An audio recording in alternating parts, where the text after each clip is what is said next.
I just want to welcome you to Ozidi TV Entertainment Planet. I welcome you once again because today we have something to offer to you. Not only something, a personality to be reckoned with, who is here in the studio with me. It took me time to win him over, so to be part of what we are doing today. So I want you to pay rapt attention on what you are going to deliberate, on what you are going to discuss. With me here is a beloved brother, a beloved gentleman who is into the business of what you are going to, who must have passed through the experience, passed through the rigors of what I'm going to discuss. Meanwhile, our topic today says the relationship between a businessman and his trading apprentice. The relationship between a businessman and his trading apprentice. Do you know that in this part of the world, more especially the Igbo system of business undertaking, people used to leave their various houses, stay with their master for some number of years, some 6 years, 7 years, 8 years, 10 years.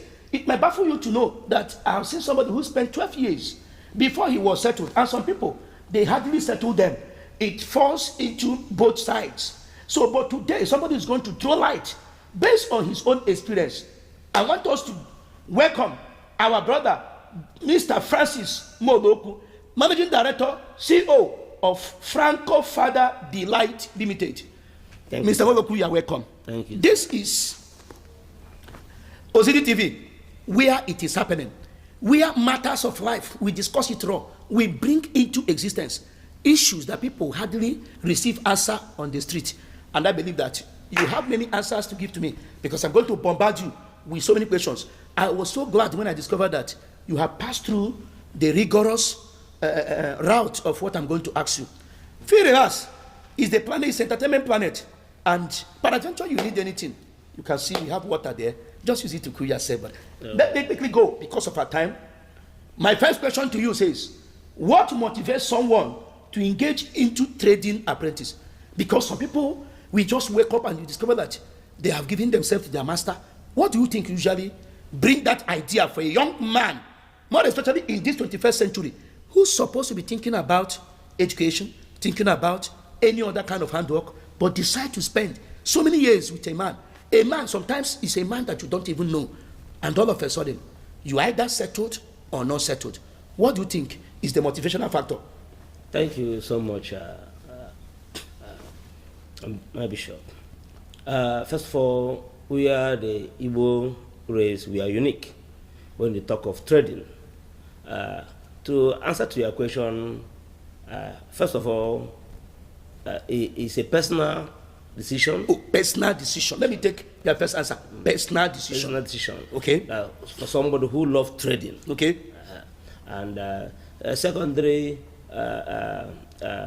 the guardian or the parents of a particular child, okay, or lad might not have that the financial capacity, capacity to put him in a school. School. Okay. And mind you, being an apprentice doesn't really mean that you are not schooling. Okay. It's a being an apprentice doesn't mean that you are not schooling. Yes. It's a different class of school. A school or education. It's education. I borrowed that trait from what you said now. So it depends on, again, who you met, who is mentoring you to the extent you go in the apprenticeship. Okay. What you just said, one, personal choice, yes, decision of any man. Somebody can say, I'm not interested in going to school. I want to learn trade. Yes. Another one is if you come from a family where they cannot, who doesn't have the financial muscle, yes, to put you after maybe your secondary school, they will just say we have tried, yes, go and learn trade. Yes. Okay, my second question here says, what are the challenges?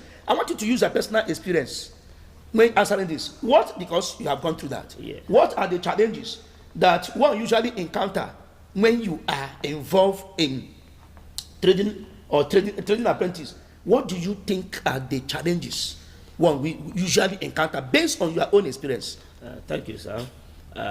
There's no business, trading, any work in this life that doesn't have a challenge. Okay. Depends on, first, who you are dealing with. Who you are dealing with. Who is mentoring you. Okay. That is what you mean by who you are dealing with or who is mentoring you. You are bracketing it on the master that, yes, absorbed you, yes, as his boy. Yes. Okay. because there's a kind of challenge you'll be going through, and who is mentoring you or your master, the way he's teaching you, the whole is tutoring you. Okay. You won't feel that you are passing through a challenge. Okay. But for it's a challenge, because most times it's not all that rosy. It's a vigorous stuff, but at the same time, whatever that is so vigorous, at the end of the day, normally gets bring a good news. Good news. Yeah, testimonial report. Yes. Oh, okay. So challenges are it depends on kind of trade you're back upon. The trade you're back upon. Does it take much of your energy? Does it need so much intellectual to attend to? Attend to, okay. So it depends on the kind of trade you want to. So there's challenge of peer pressure, challenge of how the peer pressure. Yeah. That is your family. They want you to. Some peer pressures can come from their family. Yes, can come from a family. Family. Can come from the people around you who you met during the course of the apprenticeship. Okay. Because they might want you to start behaving the way you doesn't want to behave. Okay. You can have pressure from your family trying to tell you to bring money, to do one thing or the other. So these are some of the challenges. So it depends on who is mentoring you. Who is mentoring you from onset. Okay. Why is it that, another question for you, why is it that men usually leave what they learned from their master as trade apprentice and to venture into another kind of business that is far away? Let me give you an instance. Somebody learned how to do the trade system is tire business, and all of a sudden, after being settled, he started to sell cooking utensils. You know that cooking utensils and tire business, they are worlds apart. So what do you think usually bring that? First of all, somebody can be in a tire business, and by the time he got settled, he will discover that tire is no longer in vogue. It's not profiting enough. Okay. He can decide. He might discover that business he spent up to 8 years, 7 years, 6 years, as the case may be, is no longer in vogue. Yes. It might be trading, but it's no longer bringing as much income. It's supposed to. Yes. He might decide to change. Yeah. And some factors again, like the business is not bringing much profit. Okay. As it's supposed to. He might decide to change. But at the same time, people used to say you pass through school, and when school and at the same time school pass through you. If you happen to be with a good master who is versatile in business, okay. It's very easy for you to switch over to a particular business based on the idea or the fact that you got your training through a man who is versatile. Yes. You people are not focused on one kind of trade. Yes. Wow. Oh, that's good. Before we call it a day, I have 2 more questions for you. What is the best way to develop cordial working relationship between a master and an apprentice? Cordial working relationship. Even if you take jumping on the body of the master. What do you think are the factors? When you say friendship, that doesn't mean that at times if you will have to quarrel, they have to correct you each time you made a mistake. But first of all, you need to be honest to yourself to be able to be honest to your master. Okay. Truthfulness. You need to be honest to yourself. Yes. You can't give what you don't have. I love that. So you need to be honest to yourself, so you can be honest to your masters. Truthfulness matters so much each time you are dealing with a master. For somebody to beat his chest and say that yes, he did this or he don't do this, he must have experience with you that yes, this guy is honest. These things he can do, these things he cannot do. So you need to be honest to yourself, so you can be honest to your master. For your master to trust you. For your master to trust you. Yes. You need to be honest. But I heard something that they said, the fear of madam is the beginning of wisdom. Where do you think this particular expression fit in? So many young men that came out, when you are talking, they will tell you, the fear of madam is the beginning of wisdom. Up till now, I'm trying to decode that expression. Yes. Those guys who gives that slogan, they are correct. When a man got married, if you happen to be with a master who is married, okay, if you know the game, the best for you is to be in good relationship with the madam. Be in good relationship with the madam. With the madam. Yes. If your guy call you 5 times and you answer your guy 5 times, his madam call you 5 times, answer madam 10 times. I put it to you that it's better for you to offend your guy It's better for you to offend your guy. Yes. To offend your madam. Than to offend your madam. Yes. That is where this slogan came from. The fear of madam is the beginning of wisdom. Yes. In trade apprenticeship, please, it is better that particular thing you say. I'm still not go deep. Yeah. To further it, each time you offend your guy, maybe he went for an errand, he don't return in time, or you mistakenly broke something, or you don't do a particular business very well. You can fall back to the madam and talk to madam in a good tone that this hot happened, this is the factor that derailed your performance. Yeah. Then the madam will take the matter from there and talk to his organ. For every man, there's a way to his heart. Yes. And we believe strongly that a good wife can easily talk to the master. But in a situation whereby such a thing happened consistently, and madam kept on persuading or kept on talking to the boss of the house, so to say, to forgive this young man, don't you think the boss might start to misinterpret it? Why do you put interest in his matter? More especially in a case where other people will do it, madam will not say anything. You cannot do a mistake for a particular store for a long time. You are not expected the master to forgive you on a particular issue each time you made a mistake. You need to learn. So a good man can as well advise you on what to do for you not to make such a mistake. But I'm still telling you that for you to succeed, mostly for a married master, you must be in a relationship with the wife. Yes. So that you can have a clear coast. Yes. Whenever the storm of your mistake which is always normal, it usually happens. Yes, it will happen. What is the suitable number of years that somebody is supposed to spend serving a master? Literally, 7 years is basic. 7 years is basic. Otherwise, maybe depending on agreement you had with the master. But for you to be well groomed in that business, yes, you must spend at least where to get the goods from, knowing and part and parcel of the secret of the business, where to get whom to sell to.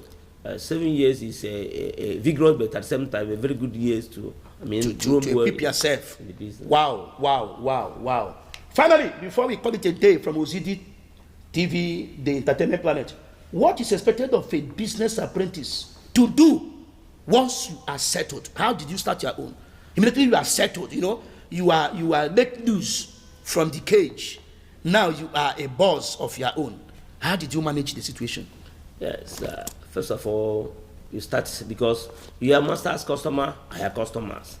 The love they have for you and the master, when you are with him, they will extend it to you. Whoa. So you start giving, you have to print a business card, using folk or text messages to start telling that, oh, you've settled. Some because you have a relation with them, because the way you've been handling their matter when you are serving your master. If they would like to compensate, if they are buying 100% from the master, they will start to give you 30%. And buy from your master 70%. So you have to create awareness that you've been settled. So because you did well, there's no way they will leave you alone. So you need to let them know that you've been settled. Printing a business card, getting a particular place as your office or shop, giving them the address, making phone calls to them to let them that yes, you've been settled, and they can as well confirm from your master that you did not run away, that you are officially settled. Wow, with wide experience. In fact, our viewers will have the opportunity to understand how this thing used to go, because some people usually say, I don't know about it much. So that's the reason why I did not venture into it. So it is good now that you have given us the opportunity. When you are serving your master, what position did you hold? Because some people, I used to discover that some people say, this one is the manager, this one is the storekeeper, this one is the... What position did you really hold? Yes. From my own experience, you can't just come in today and become a manager. Okay. You need to be mentored by somebody else. I need to take the ladder step by step. Step by step. So when I was with my master, we were about like 12 of us. So I get to the stage, I become the manager. You become the manager. So you can. Did you benefit? Is there any side benefit when you are called a manager as apprentice? What are the benefits? Because I want to round it up because my directors are telling me our time is getting off. There is some benefit. At the same time, there are some serious issue because him which much is given. Given, much is expected. You end up not managing only the goods you sell, you manage the human being, because the younger ones who are looking after you. So you need to manage them and manage the business as well. Like they used to say, uneasy lies the head that wears a crown. Yes. Oh, that's good. That's good. But does this used to affect when you are being settled? Whoever that have gotten to the manager, the settlement used to have some kind of incentives, some kind of additional. Yes, for real. Every time you have something that is so precious to you, and as a man, and you want to let that thing loose, you will feel that too comfortable. As a human being, you felt that something is about to leave you. So you will not. It's not that easy, but because it's an agreement, you have to do it. Which normally, as time goes on, you get over it, and the master gets over it. We appreciate your coming. In fact, you really throw light into this. There is something I want you to do. We just want to help you a little bit in your business. Can you tell us? Once again, I am made to understand that the name of your business is Franco Father Delight Limited. Can you tell us where we can find you and the nature of business you are doing? Okay. Yes. That's my business name, Franco Father Delight Limited. Our office is at Third Fair, Zombi, Block 1A, Shop 8. That is where you are doing your business? Yes. For easy contact, can you tell us your telephone numbers? 080 337 28553. God bless you. Ozidi TV has a way of appreciating. We don't have much, but in our own little candid way, Ozidi TV, the crew members, they said I should present this for you. It's a little gift. You use it and remember Ozidi TV. Once again, on another subject matter, we will invite you. Another subject matter that we know that will be useful to our viewers, we will invite you. This is Bishop Dr. Moses N. Albert, your own brother, the anchorman in the house. You've heard it from Mr. Francis Moroku about the relationship between the master and a business trade apprentice. So you that have been there watching us, you can advise your brother, you can advise your uncle who is a master, or your brother who is into the setting, to understand these nitty-gritties, because it will help. Many people have been settled and they turn out to be great personalities, more especially on the Igbo setting. But you can still be like them. All you need to do, follow what he said. If you are viewers, if you have viewed it, you can tell others. Follow what he said, and it will be well with you. Till we meet again next week, I want you to keep on watching Ozidi TV, the entertainment planet. It is well with you. Goodbye. See you.